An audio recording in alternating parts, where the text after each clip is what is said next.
Hello, I'm Ryan Bohl, a Middle East and North Africa analyst at RANE.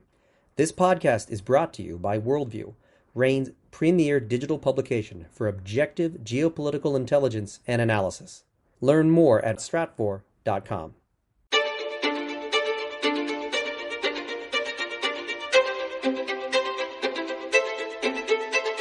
This is the Essential Geopolitics podcast from RANE, and I'm Emily Donahue.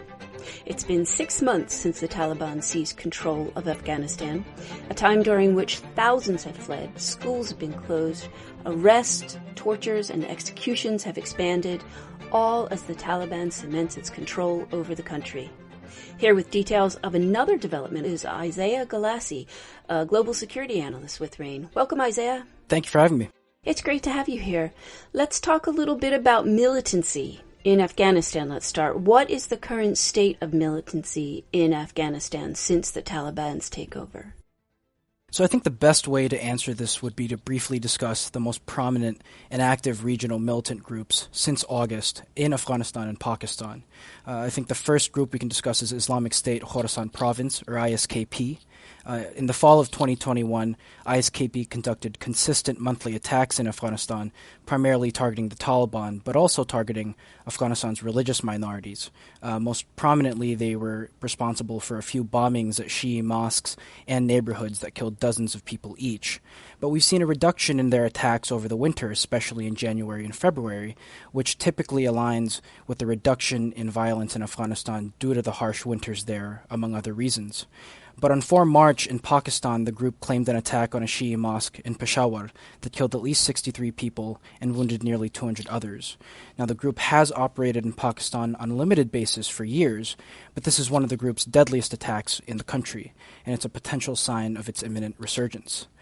The second most prominent group of threat actors are the anti-Pakistan militant groups, and that's predominantly the Tehrik-e-Taliban Pakistan, or TTP, and the Baluch separatists.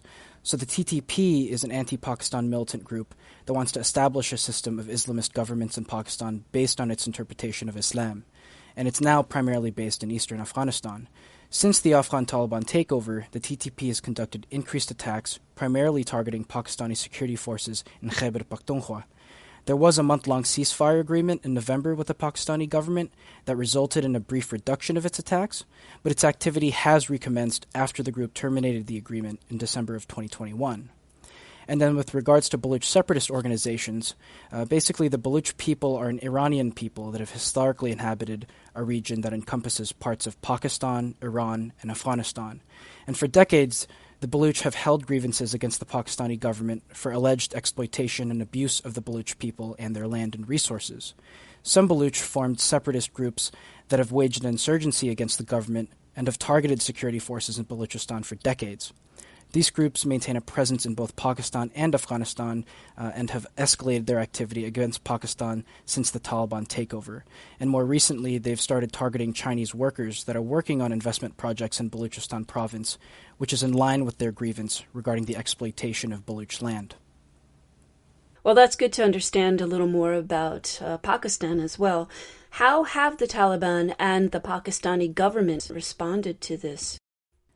So the Taliban have been conducting a counterterrorism campaign against ISKP since the Taliban's takeover of the country in August. These security operations have involved house-to-house searches, arrests, seizure of ordnance and materiel from the war, but they're largely assessed to be ineffective. Part of this is because ISKP is so fragmented, and so successes against the group in one region does not mean success in defeating the whole group, and so ISKP remains a resilient organization. But also security operations have reportedly resulted in the alienation of Afghans targeted or affected by such operations who have no connection to ISKP or Taliban resistance groups, and so this has likely resulted in recruitment of some Afghans into ISKP or Taliban resistance forces. With regards to Pakistan, the government has recently increased its military operations in Khyber Pakhtunkhwa and Balochistan. I'd say it's a little early to assess the results of this on the trajectory of militant attacks in Pakistan, but the Pakistani government has also reportedly tried to get the Afghan Taliban to reduce or counter anti-Pakistan militancy coming from Afghanistan.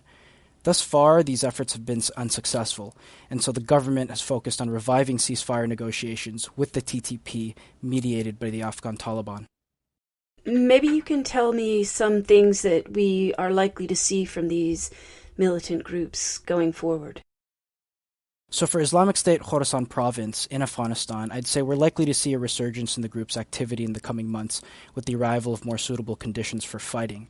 The other thing, though, is that Taliban resistance forces have also stated their intent to recommence and escalate their activity. And so we're likely to see the Taliban's capacity to counter these groups be strained, which will probably sustain instability in the country. With regards to Islamic State's activity in Pakistan, I think it's too early to tell currently whether Islamic State will conduct further major attacks like the bombing in Peshawar, but it is possible. With regards to the TTP and Baluch separatists, we're very likely to see continuation in attacks by these groups, primarily in Khyber Pakhtunkhwa and Baluchistan. It is possible that Pakistani military operations in these regions will somewhat reduce militant attacks, but that's something we're going to have to monitor and see in the coming months. Well, yeah, that's a lot to monitor.